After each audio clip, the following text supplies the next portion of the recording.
Αγαπητοί φίλοι, χρόνια πολλά. Ευχόμαστε υγεία και ευτυχία στον καινούριο χρόνο. Βρισκόμαστε στις εγκαταστάσεις των εκδόσεων Γαβριηλίδης, σε ένα πολύ φιλόξενο χώρο. Βλέπετε, είμαστε γεμάτοι βιβλία με ντεκόρ και έχουμε συναντήσει τυχαίως τον Γρηγόρη Αζαριάδη, τον γνωστό συγγραφέα του αστυνομικού νουάρ μυθιστορήματος. Με την ευκαιρία λοιπόν που πριν από λίγων ημερών κυκλοφόρησε το νέο του βιβλίο, το μοτίβο του δολοφόνου, θα θέλαμε να τον ρωτήσουμε ένα-δυο πράγματα. Καλησπέρα κύριε Αζαριάδη. Καλησπέρα και σε εσάς. Μετά τα δύο βιβλία σας, με τα οποία σας γνωρίσαμε, το 2012, Παλιοί Λογαριασμοί, και 2013 με την Μαρίνα Φιλίππου, που κινούνται στον χώρο του Πολάρ, Γαλλική Σχολή, θα θέλαμε να μας πείτε δύο λόγια για το καινούριο σας βιβλίο, το μοτίβο του δολοφόνου. Κινείται στα ίδια επίπεδα, είναι της ιδίας νοοτροπίας σχολής ή είναι κάτι διαφορετικό τελείως από ό,τι γνωρίζουμε μέχρι τώρα?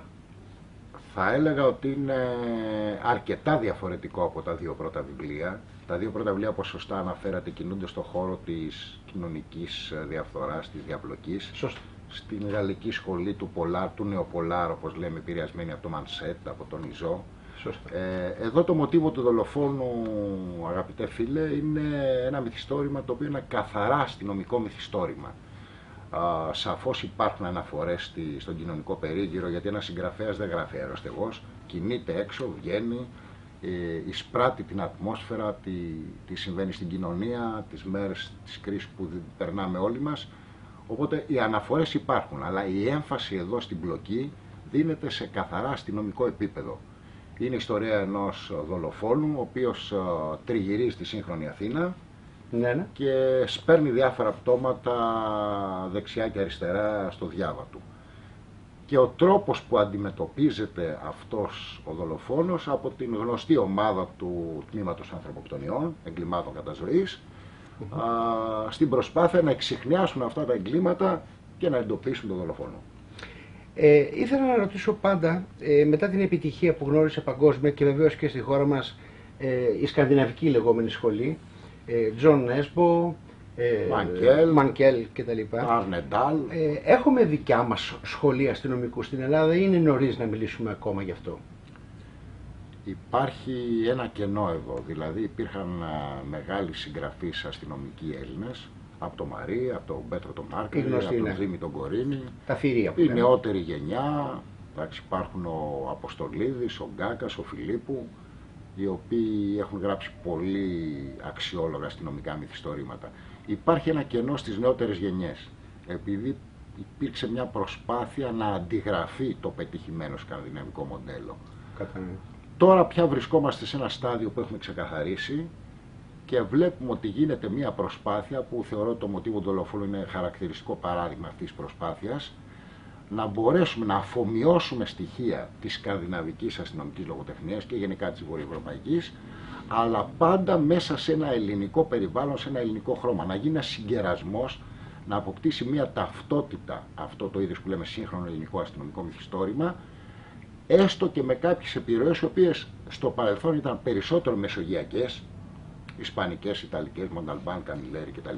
Ναι. Τώρα να το παντρέψουμε με το σκανδιναβικό είδος και να μπορέσουμε να δώσουμε έτσι ένα ιδιαίτερο τοπικό χρώμα στο αστυνομικό μυθιστόρημα. Πιστεύετε κύριε Αζαριάδη ότι αυτό θα προσδώσει στην επιτυχία του βιβλίου, το ότι προσυδειάζει δηλαδή νεοελληνικά χαρακτηριστικά της σύγχρονης ζωής, ή ότι είναι κάτι το οποίο ας πούμε θα αντιμετωπιστεί παγερά από το αναγνωστικό κοινό, όπως ας πούμε ένα μυθιστόρημα αντίστοιχου ύφους και είδους Αμερικανού συγγραφέα ή Σουηδού συγγραφέα? Θεωρώ ότι αυτό είναι η πιο σωστή διέξοδος που βλέπουμε μπροστά μας. Επικοινωνιακά τουλάχιστον. Ακριβώς. Εάν κατορθώσουμε το σκανδιναβικό μυθιστόρημα, το οποίο είναι εξαιρετικό, έχει και για εμπορικούς λόγους αναγκαστεί να υποκύψει σε κάποιες εμπορικές ακριβώς αναγκαιότητες. Δηλαδή πάρα πολλές σελίδες, πολύ μεγάλες περιγραφές και μένουμε στο πρώτο επίπεδο της πλοκής. Η πλοκή είναι αυτή που συνταράσει και απορροφάει το ενδιαφέρον του αναγνώστη, συν τη δημιουργία κάποιου κεντρικού χαρακτήρα. Εδώ εγώ κάνω μια προσπάθεια να μπω σε βάθος κάτω από αυτή την πλοκή και να αναλύσω και τους λόγους που οδηγούν κάποιον δολοφόνο να διαπράξει αυτά τα εγκλήματα. Και σε αυτό το πράγμα, από ό,τι έχουμε συζητήσει και στο παρελθόν, ξέρετε πολύ καλά ότι έχει προηγηθεί μια έρευνα 2 χρόνων με ιατροδικαστές, με αστυνομικούς, με είναι γνωστή η επιμονή σας για στην έρευνα. Να μπορέσουμε να αποδώσουμε με ρεαλιστικότητα και αληθοφάνεια τους χαρακτήρες στο βάθος της πλοκής. Και να σταθεί σωστά και όλα στο Ακριβώς. Αν αυτός λοιπόν ο συνδυασμός μιας ενδιαφέρουσας πλοκής, η δημιουργία ελκυστικών κεντρικών ηρώων, μπορέσει να συγκεραστεί με αποτελεσματικό τρόπο με την έρευνα σε βάθος, θα μπορέσει ο αναγνώστης δηλαδή να εξηγήσει τα τεκτενόμενα για ποιο λόγο συμβαίνουν και να έχει μια πολύ πιστική απάντηση και για το προφίλ του δολοφόνου αλλά και για όλες τις ενέργειες που περιγράφονται στο αστυνομικό. Θεωρώ ότι αυτή θα είναι μια πολύ καλή διέξοδος για να χτίσουμε πάνω σε αυτό το μοντέλο και να μπορέσουμε να περιμένουμε καλύτερες μέρες και για το ελληνικό αστυνομικό μυθιστόρημα. Και το ευχόμαστε βεβαίως. Έχω διαβάσει ήδη τα 2 προηγούμενά σας, θα διαβάσω με πολλή αγωνία και αυτό. Πιστεύω ότι θα είναι ακόμα καλύτερο. Είναι ο συγγραφέας που δουλεύει, όσο εκδίδει βιβλία βεβαίως γίνεται πιο μεστός, αντρώνεται όπως λέμε στην συγγραφή. Είμαι βέβαιος ότι θα είναι συναρπαστικό όπως και τα άλλα 2 και περισσότερο. Αγαπητοί φίλοι, να ευχηθούμε στον κύριο Αζαριάδη καλή τύχη στο βιβλίο του, το μοτίβο του δολοφόνου από τις εκδόσεις Γαβριλίδη. Μόλις κυκλοφόρησε.